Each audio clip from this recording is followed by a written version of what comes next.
So hello guys, চলে আসলাম একটা mini blog নিয়ে অনেক দিন পরে। সো তোমরা কেমন আছো? হোপফুলি ভালো হবে। তো আমরা যাচ্ছিলাম মন্দারমণি।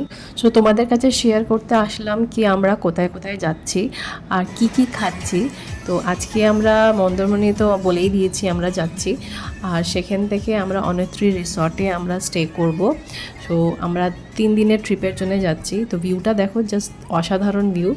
যদি আমাদের ভিডিও ভালো লাগে তো লাইক শেয়ার সাবস্ক্রাইব শেয়ার করবে, আর না লাগলেও সেটাও কমেন্টে জানাবে। সো আমরা 3 দিনে কি আমরা খাচ্ছি কি সব শেয়ার করব। সো আমরা এখন অনত্রী বিচ রিসর্টে আমরা পৌঁছে গেছি। সেখানে আমরা ওয়েলকাম ড্রিঙ্কস পেলাম, খুবই ভালো ছিল। আমরা ডাইরেক্ট চলে গেলাম লাঞ্চ করতে, যেহেতু দুপুর হয়ে গেছিলো। লাঞ্চে আছে বাসমতি চালের রাইস, মিক্সড ডাল, আর আলু পোস্ত, পমফ্লেট মাছ, আর এখানে আছে চিকেন কষা। তো এখানে আমরা সবাই মিলে বসে গেলাম এখন খাওয়ার জন্যে। অ্যাম্বিয়েন্সটা খুবই ভালো। এখানে যেরকম দেখছো খুবই এরা টেক কেয়ার করে খাওয়াও দেয়, প্যাকিং করে দেয় যাতে কোনো খারাপ না হয়। আমরা একটু লেট হয়ে গেছিলাম, তো চলো পিসেস দেখাই। তো এইটা হলো পমফ্লেট মাছ সর্ষে দিয়ে, খুব ভালো, দারুণ খেতেও। দেখতে যেরকম সেরকম খেতেও। পিসেস দেখো কত বড়, যেরকম তোমাদের দেখাচ্ছি, দারুণ।